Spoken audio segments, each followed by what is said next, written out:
Good morning, everyone. We're going to get started in this presentation. Thank you everyone for joining. I know it's rough this time early in the morning, but we're going to try to make this session a little bit conversational. So as we go, feel free to put some questions into the chat window that you can see there, and I'll pause a few times during the presentation and we can talk about them. First, though, I just want to acknowledge the traditional owners of the land. So we acknowledge the traditional custodians of the land on which this online conference is hosted. In my case, that's the people of the Kulin Nation. And we respect pay respect to the elders past, present and future. To our New Zealand friends as well, we pay respects to their elders as well. I'll let you read that one though, because I'm not very good at speaking Maori. And we'll flick across. There we go. We also do have a code of conduct. As I said, this is very conversational, so please do post a lot of questions as we go. But just make sure, obviously, that you're following the code of conduct there, please. Right, let's get on with it. So this session, we're just going to really talk about some of my experiences and tales of the corporate ladder. And so we'll start, I'll tell you a little bit about myself. So career-wise, I've been a developer, a solution specialist, a national information worker, a solution architect, even a technical evangelist, among a whole bunch of other job titles. I've actually worked at the same company twice, which is a little bit different from most people. So I left a company, went and worked somewhere else and came back a bunch of years later. And I have had the same manager a whole bunch of times across different companies. And even within the same company, even at Microsoft, I've had the same manager a couple of times in various different roles. And you'll see why that's important that I mention that later. I've also done 3 different degrees throughout my years. I've been a Microsoft MVP prior to joining Microsoft, and also a Microsoft Certified Master. I'm also involved in a great program called the Superstars of STEM, which is about trying to smash the gender stereotypes of scientists and technologists, and ensuring that we have female representation out there in the media, and also working with school children as well, so that girls know that STEM and technology is absolutely a career choice for them.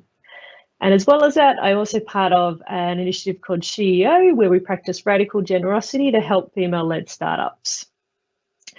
Afterwards, if you have any questions you think of after the session, feel free to connect to me on Twitter as well. Firstly, I just want to highlight this is opinions. This is definitely not one of those sessions where I'm going to give you 10 rules to make your career go well or anything like that. It's not a formal sort of that kind of you must do all these things. These are just my opinions and some things that I've noticed over the years. And I've also gathered a whole bunch of information from my colleagues as well. What I find really interesting is I went out and actually asked a whole group of women at Microsoft to give me their top career tips.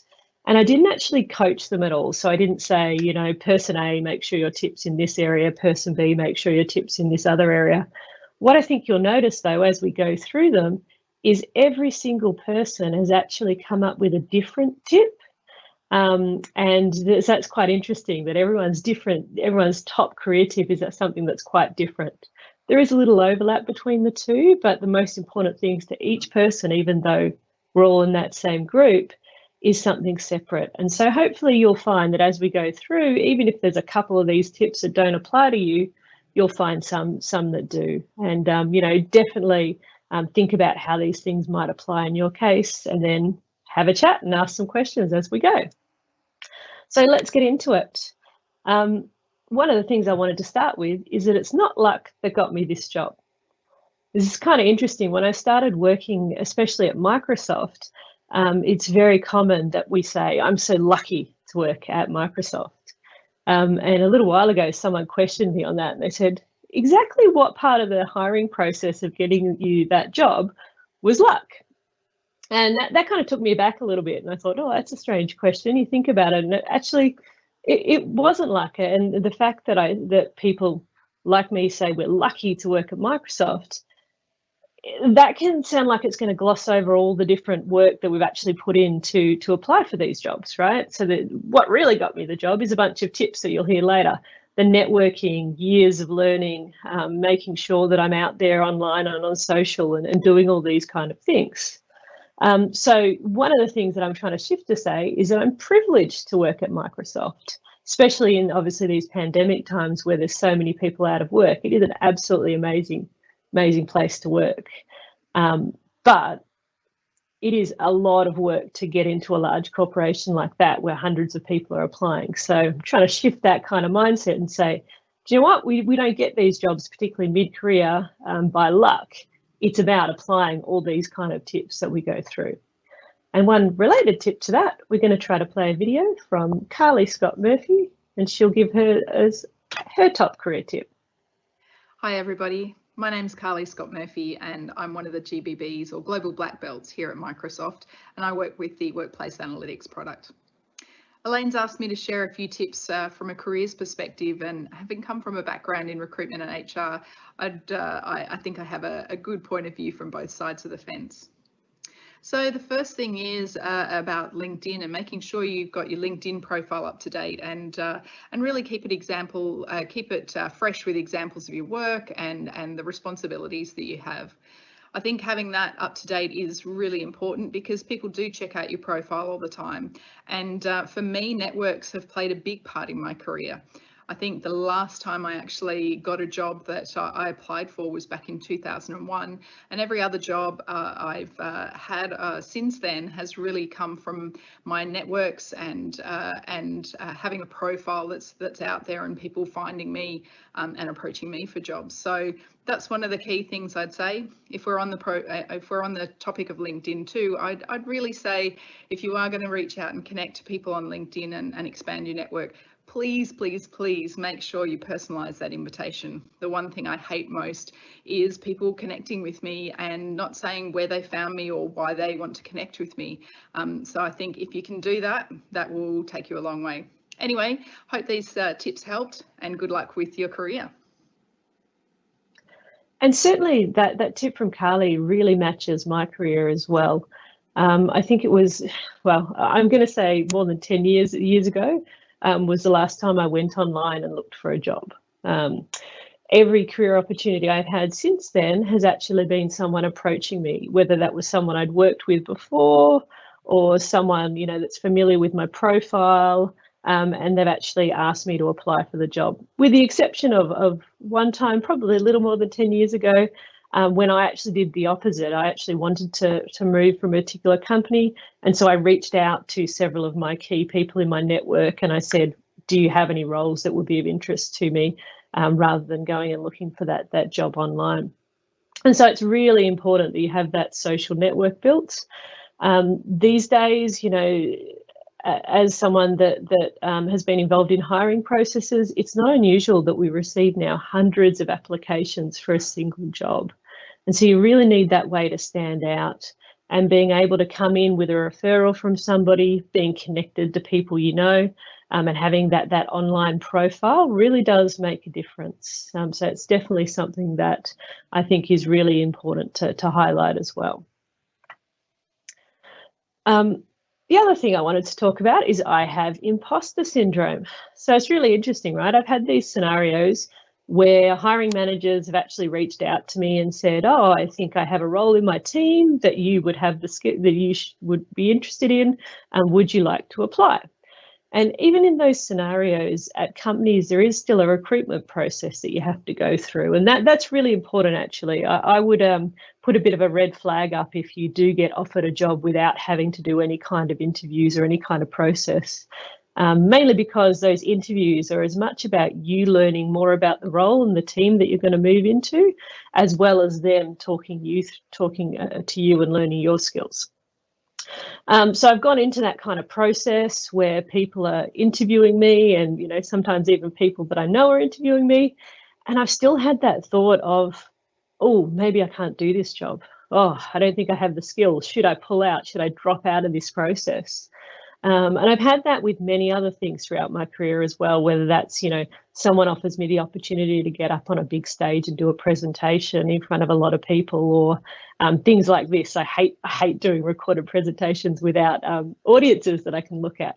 You always have that thing in the back of your head, no matter how many times, for me, how many times I've done it, there are often things that come up and I think, oh, I don't have the skills for that. I shouldn't do it. I shouldn't apply. Even though if you wrote down the bits on a bit of paper quite clearly, you know, I did have the skills to take that role, and the fact that a manager's reached out to me and suggested it, there's probably a fair chance that I'm at least one of the top few in the running to be able to get that job. So one of the things that I do to help work around that is I guess I have some friends and colleagues which I'll probably call enablers. They're the sort of people that when I go to and say, oh, I'm a bit scared, I'm not sure if I should do this thing, they're the folks that are there for me that will say, absolutely, go do it, you're crazy. Of course you can get a job at Microsoft, you know, you've done all these things.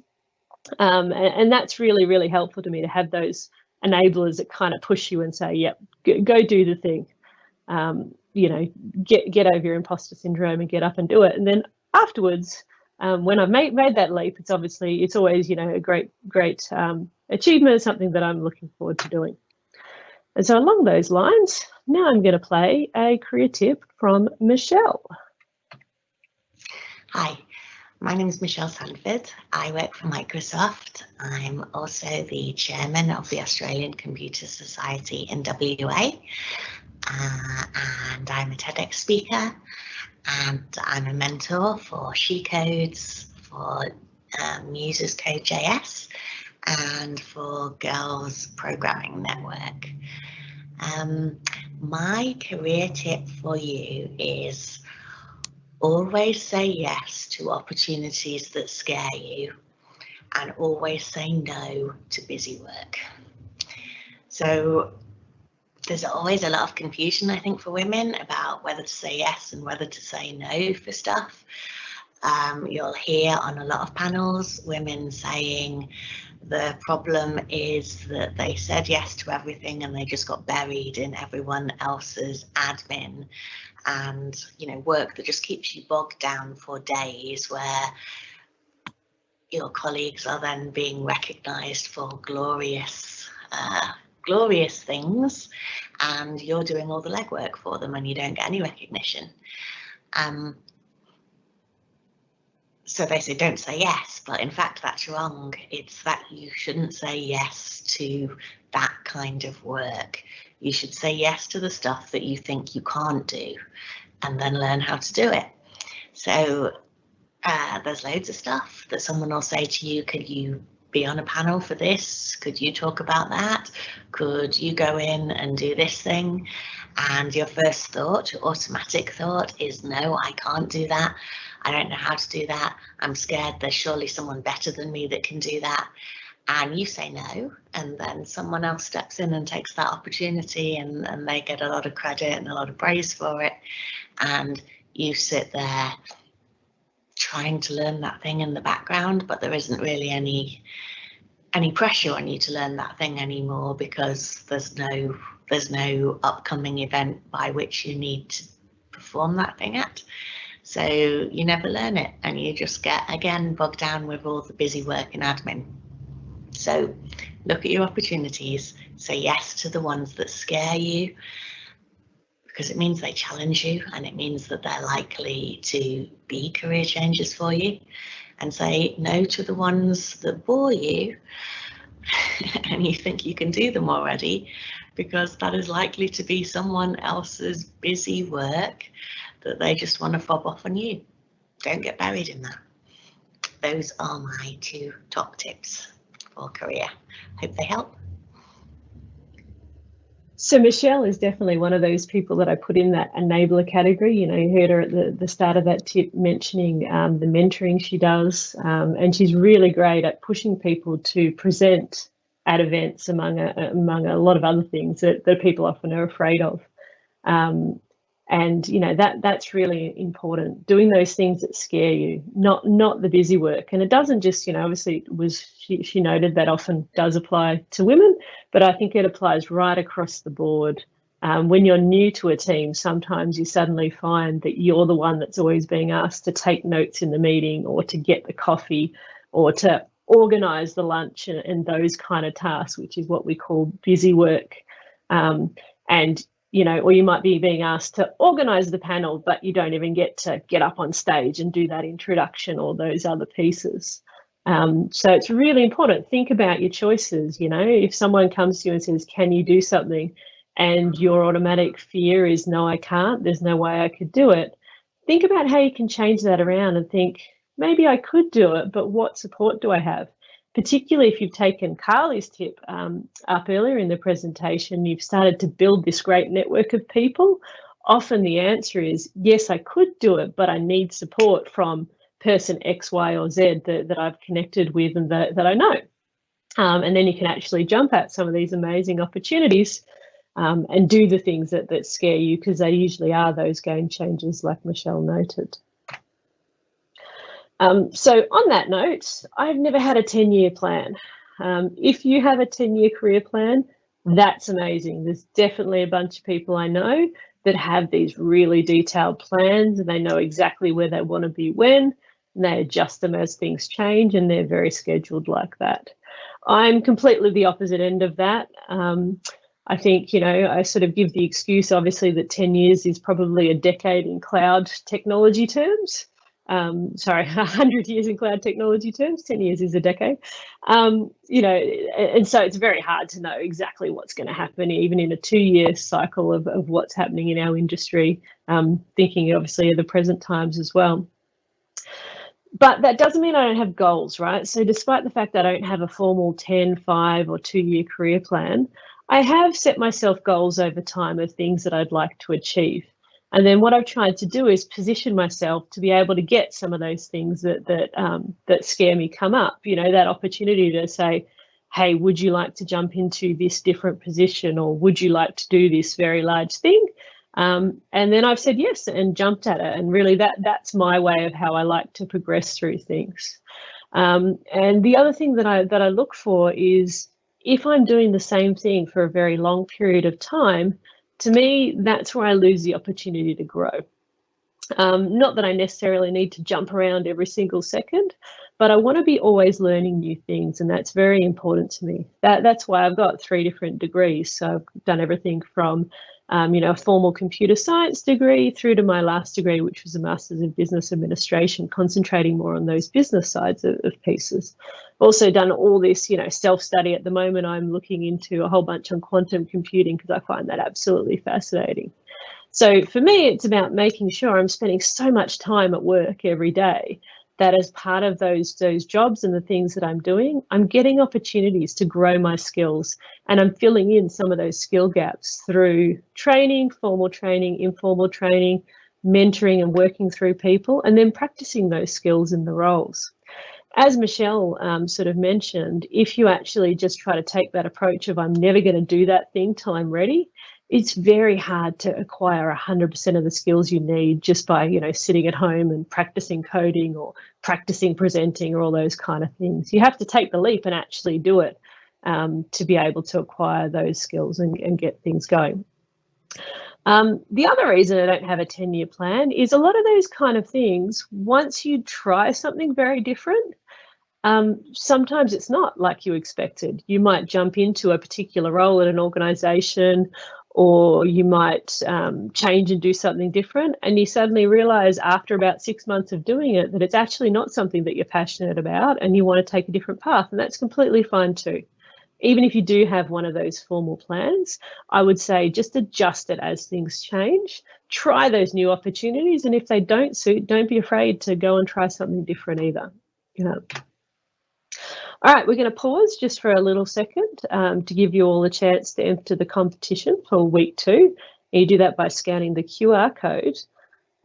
Also, it's a really good time for people to post in some questions. Hi, Elaine. So we've got one question, an anonymous question at the moment. It says, great to hear from you and your amazing colleagues who are sharing inner thoughts on this topic. I'm sure most women have these inner doubts.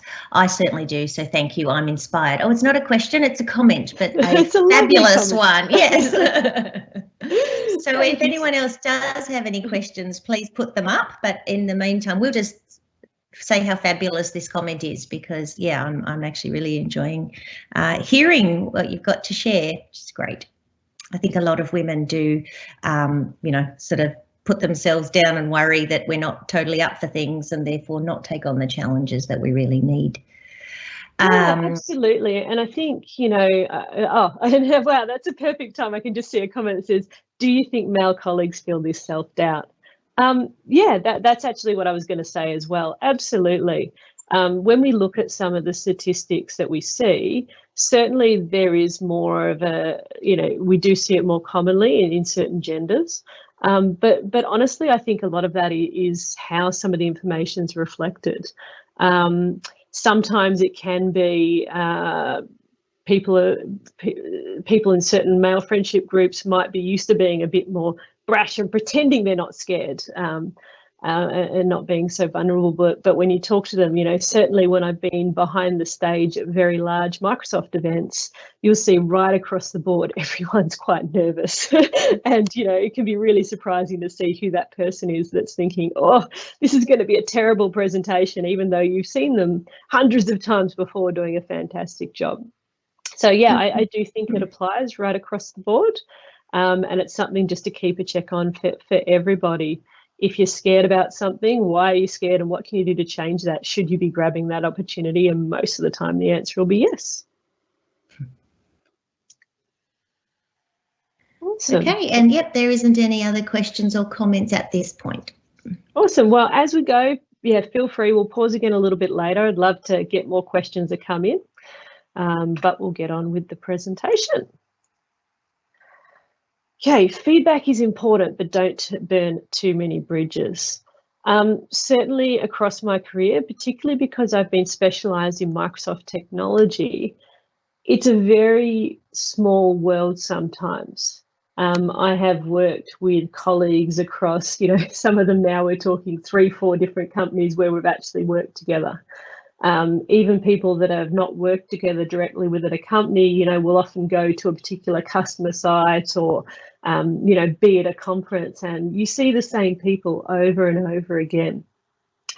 And what I've seen, you know, obviously not every job you have is going to be that most fantastic thing. It's very rare today that we see people that are lifers that stay at one company for their entire career.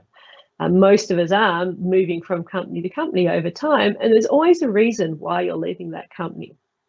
And it is very important, right? Some people say don't give feedback. I think that's a big mistake. If you just leave a company and you've left because there are some genuine issues in there, I believe that you should provide that feedback. Just do it in a respectful way and in a way, just like when you're giving a colleague feedback, that you're trying to make sure it's constructive and actionable.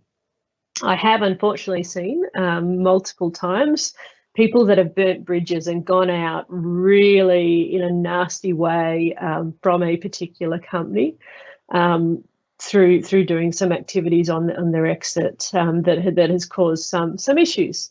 And the unfortunate thing about that is because some of these industries are so small, then that can follow them around from place to place and limit some of their other opportunities.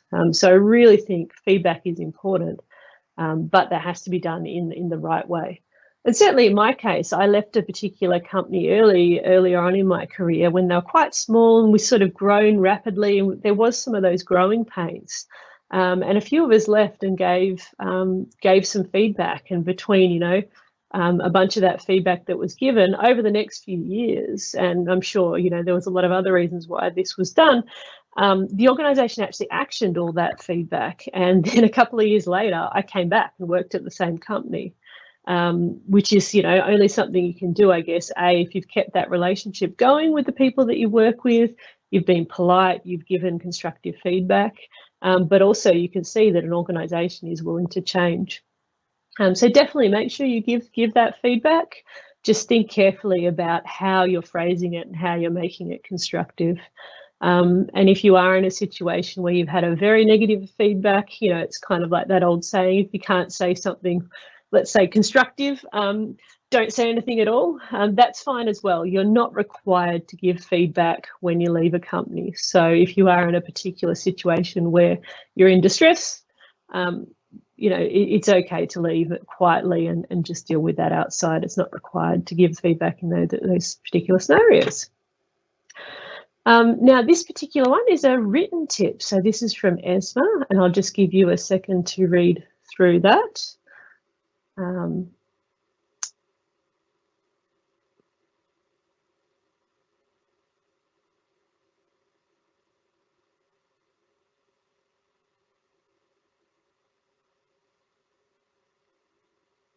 Now, this particular tip, I think there's really two sides to it. One is talking about something you can do, right? So don't be afraid to challenge the status quo. Always think, instead of this is how it's always been done, observe and raise things that you think would be different about the process. And that's definitely something that I've done a lot of through the years. There are many things that, particularly as you move from role to role or organisation to organisation, they might just not make logical sense to you, and raising it and having that discussion as to what can change is really, really valuable. I think the other side of this tip is, this is why it's also so important to have a diverse team. I've often found that it's when a new person comes into the team with a slightly different perspective, for whatever reason that is, they'll be asking a lot of these status quo challenging questions, and you can make these amazing changes to the things that you're doing. And often it's quite amusing. They'll just ask a very innocent, why do you do it that way? And you realize you're explaining 10 years of organizational history of craziness that, doesn't need to be in place anymore. And you can immediately make some great changes. Just no one else had asked about it. They've all just got so used to whatever that silly thing is that you're doing as part of your day-to-day processes. So definitely think about it those both ways. Personally, how can you raise and challenge the status quo? What suggestions can you make, and how can you have that discussion? But also think about, do you have the right level of diversity in your team to make sure that you do have people that are challenging the status quo? And also, especially if you're in more of a leadership or management position, think about how you can ensure those conversations are happening as well. Sometimes you have to consciously make space in conversations to ensure that certain people get to put their opinion in, particularly if you're dealing across cultural boundaries sometimes, which is something that I've frequently been doing recently, where different cultures won't necessarily just jump in and interrupt a loud Aussie. So you kind of have to pause and ask questions and draw people into the conversation. So you definitely think about it from both of those sides. The other one I wanted to talk about is that becoming a manager is not always a promotion. There seems to be this kind of myth out there that for a lot of people, you must become a manager to move up in the career path.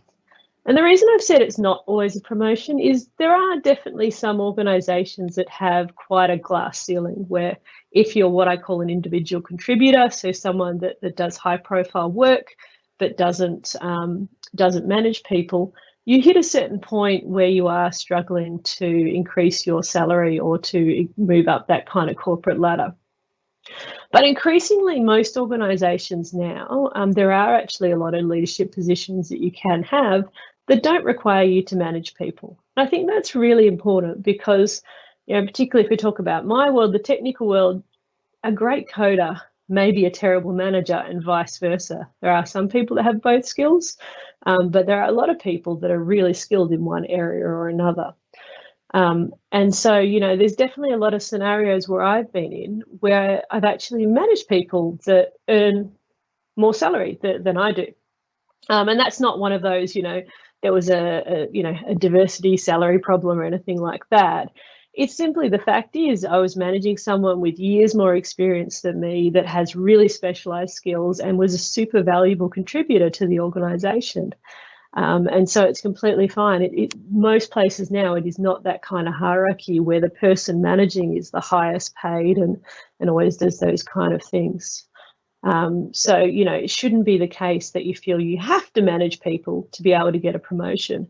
And in fact, if you look through my career, I've actually, been in individual contributor roles. I've ended up managing sometimes quite large teams. And then I've actually jumped back to what you call an individual contributor role across different organisations. I've done that increasingly. I'm actually one of those people that really do enjoy managing people, but I also like that hands-on technical side. So I often change around based on opportunities. But the interesting thing is, particularly, I remember when I first came to work at Microsoft a few years ago now, I had been managing quite a large team at one stage, and then I moved into Microsoft not managing anybody. And, several people told me I was absolutely mad for making that career move and I should be managing people and doing all these things. But, the little secret is I wasn't earning less when I made that role away from a management position. really those perks and salaries and things can be quite separate to those job titles and responsibilities. So just important that you don't think you have to manage people. I've certainly talked to a lot of people who have felt very pressured to go into one of those management positions because they're at a certain age or it's what they should be doing. That being said, if you want to be a manager, absolutely fantastic. Just recognise there is a skill set there that you'll have to work on and learn if you're more used to that individual contributor role. And very complementary tip to that as well, I'm also a strong believer that you can be a leader without being a manager.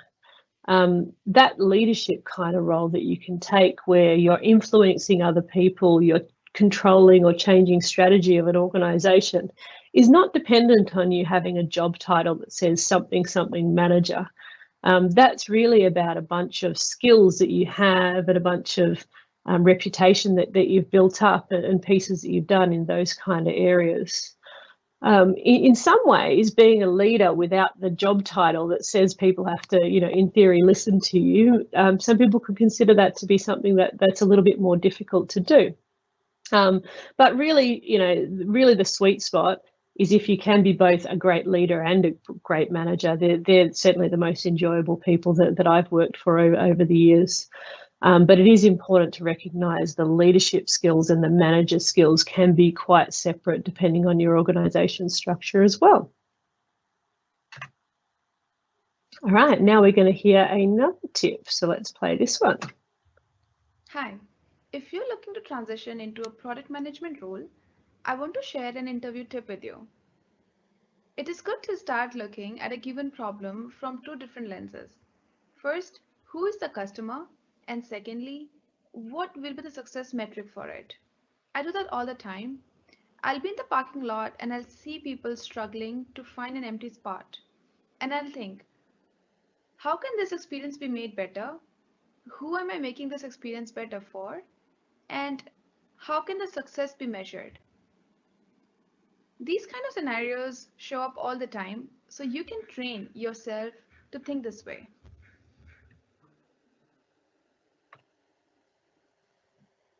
And so I think that was a really interesting tip. Seema actually gave us a tip in the context of her current role, which is as a product manager, where she's responsible for, thinking about customers and how their requirements align to particular pieces in a product.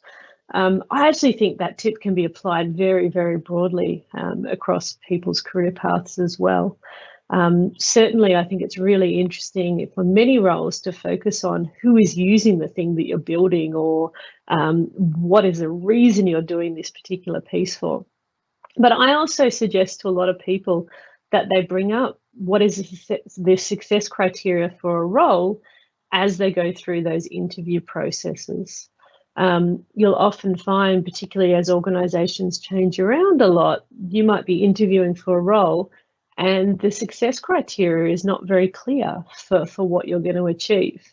Now, that doesn't mean it's necessarily a red flag. It really depends on how personally comfortable you are in dealing with that kind of situation where you're going to have to drive that success criteria and make it up yourselves.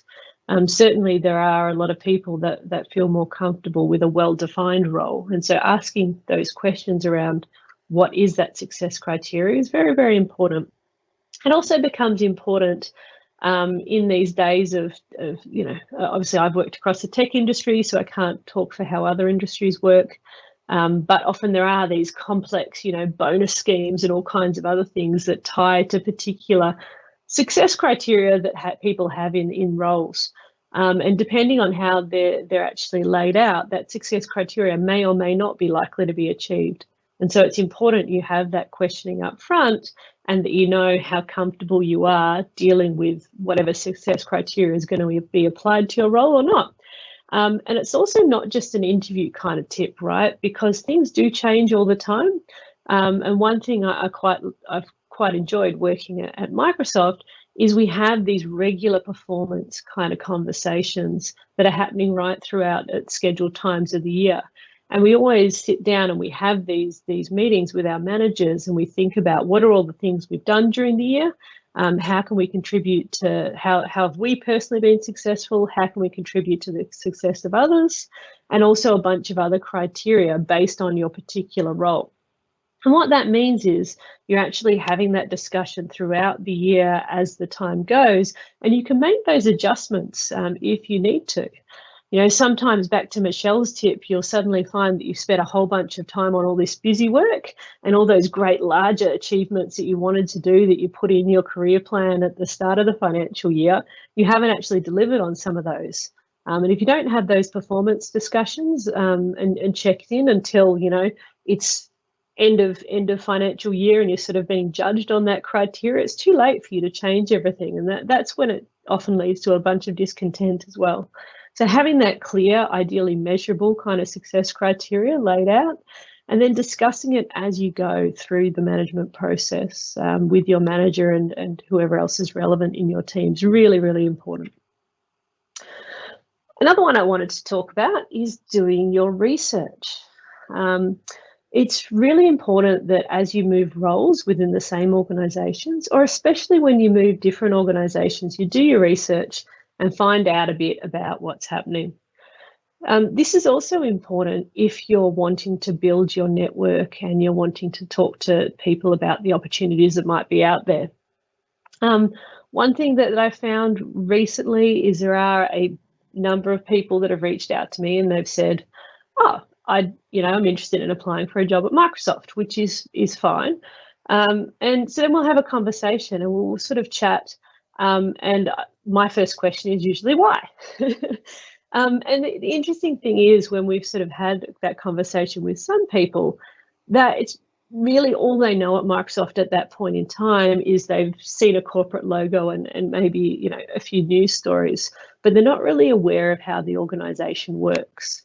And that is a difficult conversation to have because there's really only a limited amount of information that I can help prepare that person for them going in and applying.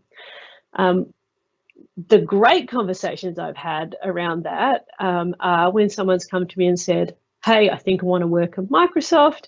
These are the reasons. Often it's about, you know, how it aligns with their personal goals, how it aligns with their particular core values that they have as well. And then they'll ask some detailed questions about, I've heard there's a role around, let's say, SEMA's product management. Could you tell me a little bit more about what that particular role in this particular team does? That gives me a really good frame of reference to then be able to say, well, that role has these particular things. They'll have a conversation with me and they might tell me that, you know, part X of that role is not something they're interested in. And then I immediately have that frame of reference to be able to go, oh, but I can think of this other team over here that does the thing that you really love. So we can have that really educated conversation about what are the things that you're looking for in an organisation, what are the things that you're looking for in a role, and try to, you know, kind of align some pieces there.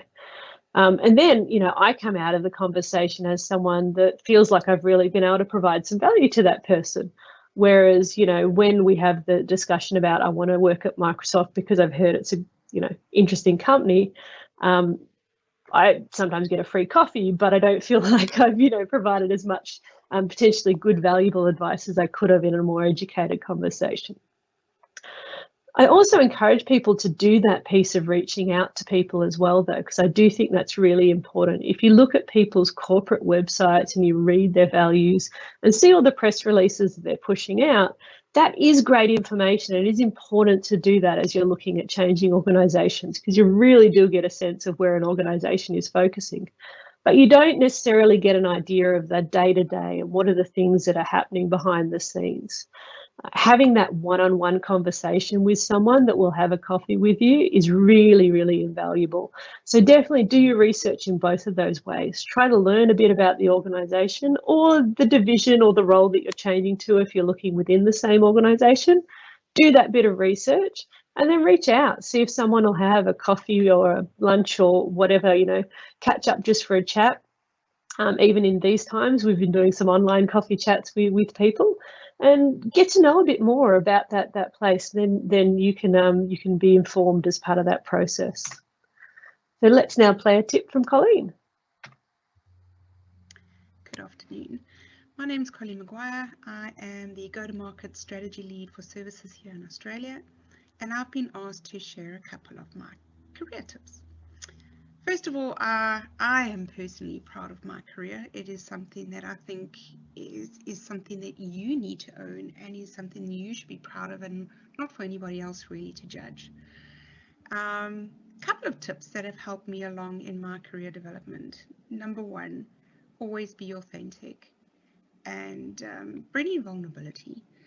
To try and hide things or pretend that we know things or pretend we have strengths where we don't have strengths generally is not going to get you anywhere. I think being able to be vulnerable and then look at how you complement yourself with those peers around you, partners, whatever it may be, it gives you the ability to actually really bring the best of yourself into your role, and then being able to then partner and leverage others to actually complement the full extent of the impact that you're trying to drive. I think the second thing that I wanted to share with you today is always look for your growth opportunity. And when I say your growth opportunity, because if you continuously developing yourself and stretching yourself to grow new competencies, new skills or capabilities, that is where those around you will recognize your own self-development and be able to start then looking at, well, how can I map that individual into something or a role or a capability that I'm seeking in my environment. But when you grow your capabilities, make sure that you do it in a way where you can actually demonstrate progress. And by that, I've always anchored my growth onto key initiatives that I want to drive. It could be key initiatives outside of my area of accountability. I'm taking on those stretch projects in areas where I know that I need to grow. And people are trusting me to actually execute or deliver on it. So combine a couple of things around looking at where you want to grow, looking at how you can demonstrate or show competencies around those growth areas, and then obviously build out those stakeholders around it. Those are my tips for today. Hope you have a good one. Bye.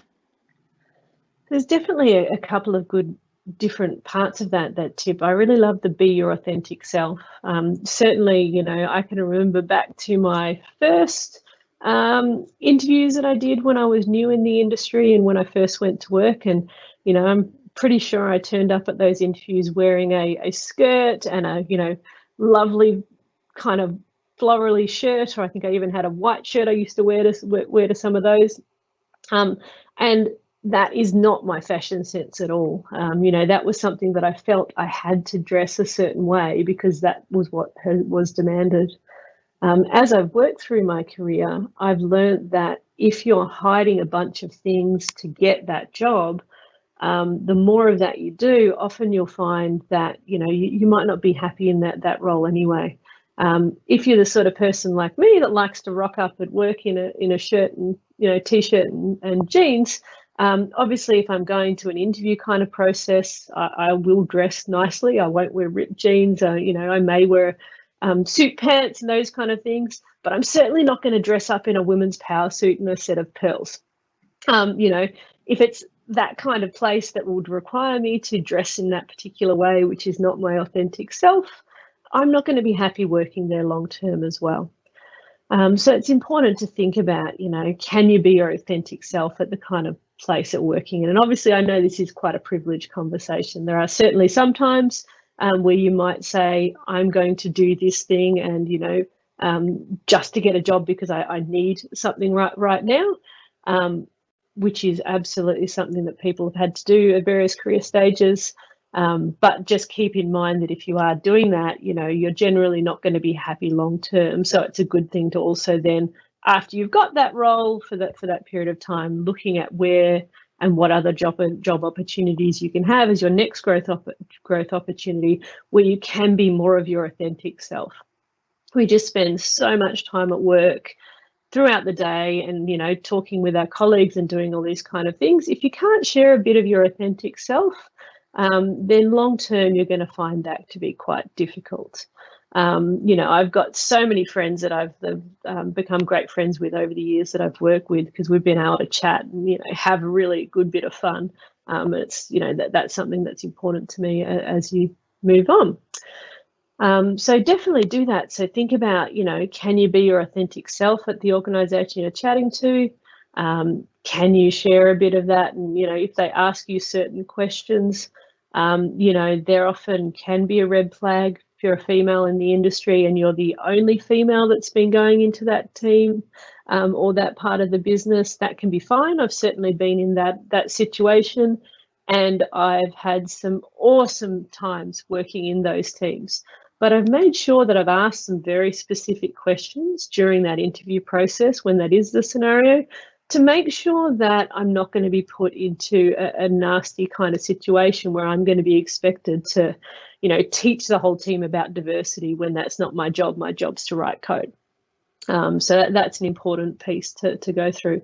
And then looking for those growth opportunities, you know, same as what Michelle was kind of saying, think of those opportunities that would scare you, but also think about, if you are in a certain role, what are the things that are coming up that you can pick up as a stretch project and, you know, learn those new skills? Are there extracurricular things that are happening at work where you can take a leadership opportunity and organise something and then show everyone what your leadership skills are, if that's an area you want to get into? And then, as Colleen said, people will often recognise that and even, you know, go, that person did a great job over there. Oh, we've got this leadership opportunity coming up over here. Why don't I talk to them about that piece? And that's how that kind of happens. So it doesn't necessarily have to be a formal work project. We do have lots of these scenarios that come up. Even things like presenting online outside your work or doing, you know, other extracurricular activities can then have a profound impact on your inside work profile as well.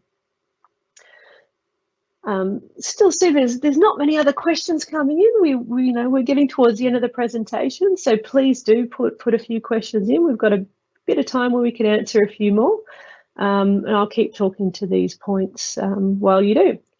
The other one I wanted to highlight is organisations and people change. So throughout my career, I've worked at a number of organisations, and when I've joined them has been relatively small. And then over the years, they've grown and even been bought by very, very large corporations. And you'll see that things change throughout that growth cycle. And sometimes they change for specific cultural reasons. You know, the way that you decide who's going to pick up a piece of work when you've only got 5 people in your team can be quite different to if you've then got 100 people in your team. You might need a bit more of a formal process to make that efficiency work. Other times, you know, while people think that it's a cultural change that's happened in the organisation, there can actually be rules and regulations that has to be followed that as you become a large corporation and kick in. So essentially, for example, one of the things that I've often seen is when you're a small organisation that's not publicly listed, you can actually freely share quite a lot of information with teams, and, you know, the owners of the business might tell everyone how things are tracking financially into quite a lot of detail, which is fine. But as soon as you become publicly listed, you'll suddenly have all these specific rules around a lot of those things that actually can't happen, and you can't share that information because it can have an impact on your stock price and those kind of things. So then there's actually a whole bunch of complicated rules around what can be shared within the organisation. And even if someone has access to certain reports, for example, that might mean that if they own shares, they can't trade them, and it's this whole complicated piece. So you find that as organisations grow, things change because of that. You'll often see more processes come into place. You'll often see some things that can no longer be done.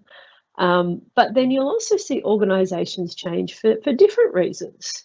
And it's important to recognise this because, you know, the people that have known me for a long time will have known that, you know, even though I've always been passionate about working on Microsoft technology, 10 years ago, I would have told you that I didn't want to work at Microsoft. You know, particularly where I was in my career journey and what was happening in Microsoft at that time, there wasn't particularly roles that I was passionate about, and it wasn't something that I was interested in doing. But obviously now here I am working at that organisation.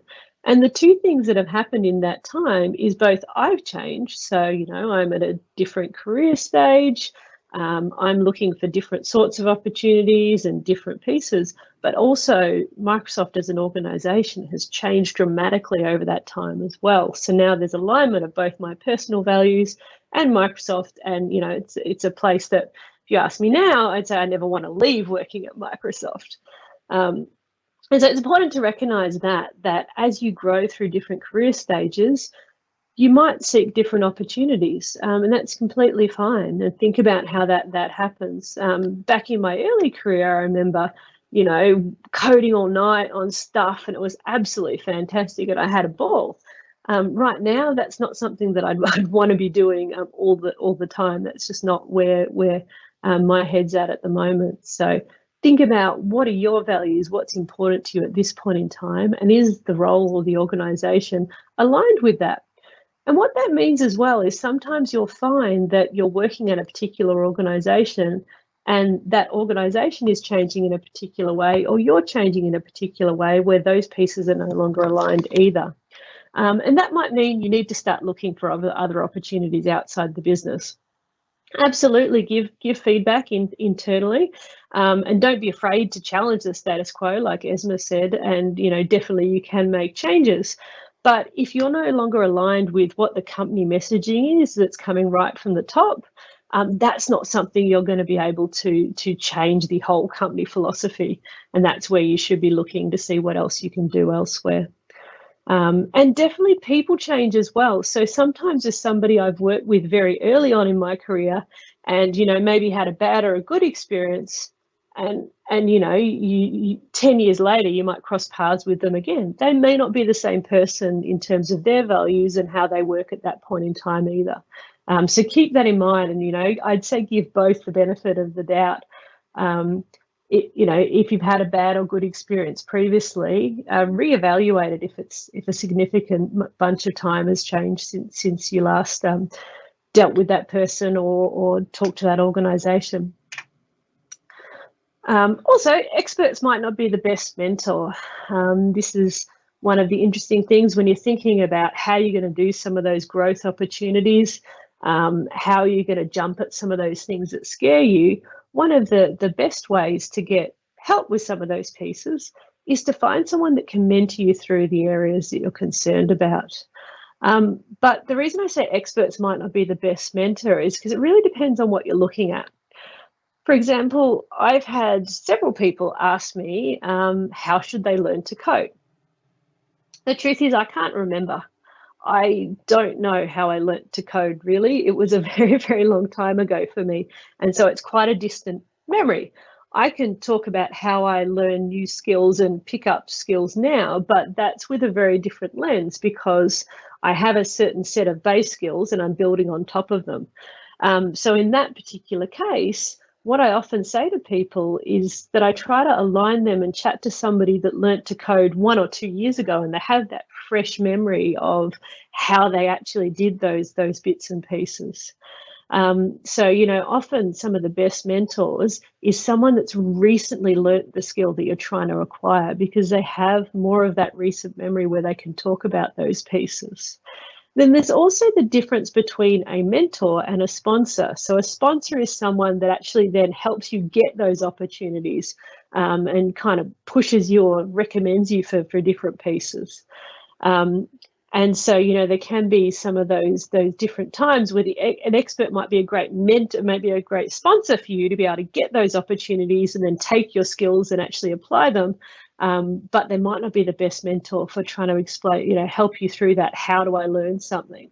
Very dependent on the skills though, because for example, there are some things, and I think public speaking is one of them, is where a very experienced public speaker can often be really helpful to someone new that is particularly learning that skill, because you can kind of do that thing where you might say, come along and do part of a presentation with me, and you can practice those skills those ways.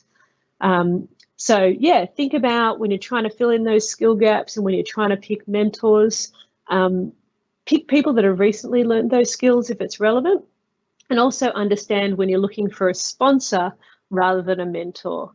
With either of those scenarios of looking for sponsorship or looking for a mentorship, try to be clear and set goals for what you want to achieve out of it. It really does make it a lot easier to get what you need when you've had that conversation up front and even adjusted throughout as to what you want to do there and what you're looking to achieve from that ongoing discussion, or even if it's a single coffee.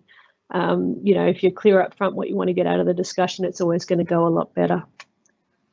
So that's really the end of the tips that I've got. I want to definitely give a massive thanks to the lovely women that also provided me their tips.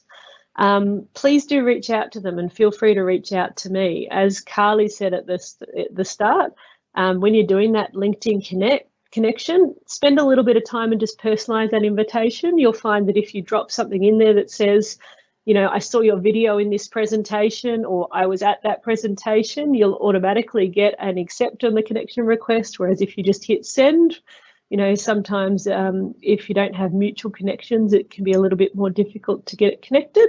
So personalize that invitation if you're going to reach out to any of them. But please do reach out. I know both myself and all of them would love to have a few follow-up conversations if that's helpful. And we'll just check if there's any other questions while I put up the fantastic sponsor slide, which obviously without these sponsors, we couldn't do something like this. Thanks, Elaine. Yes, we have a couple of questions. Someone who wants to remain anonymous says, if someone has left a job not on great terms, what tips do you have for them to move forward and not feel this is going to always follow them? Yeah, that's a tricky one, because there can be very specific specific pieces around that. Sometimes I have seen it be very successful where people have raised that, you know, during an interview process, if they are aware that it's something that they have worked on and they have improved on, but they know it's something that the interviewer might have heard about. You can proactively bring that up and say, look, you know, 5 years ago, I was known for being a perfectionist. You know, that's always a good one. Interviewers love that. But this is how I've worked around that in the past. It really depends on the context, though. That's probably something where we could follow up and have a one-on-one conversation about that. But yeah, I mean, if it's not something that's naturally going to come up in that interview conversation, it can be a little bit hard. I suppose the other one could also be, if you're still in connection with some of those people, you could also have a conversation with them if they're willing to have a coffee or a beer and you know, have that open conversation to clear some of the air as to what happened, if they're open to that with you as well. Yeah, great advice, great advice. Now, somebody has actually asked for the women's startup group that you support. So perhaps you could go back to your introduction slide and I'll put that one up for you. We'll just go back here. Yep, so it's a CEO. So yeah, it's a fantastic group, and happy to connect one-to-one and chat more about that.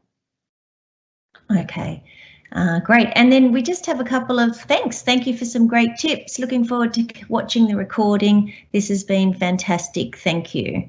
So if there's anyone out there who has any more questions, get it in now.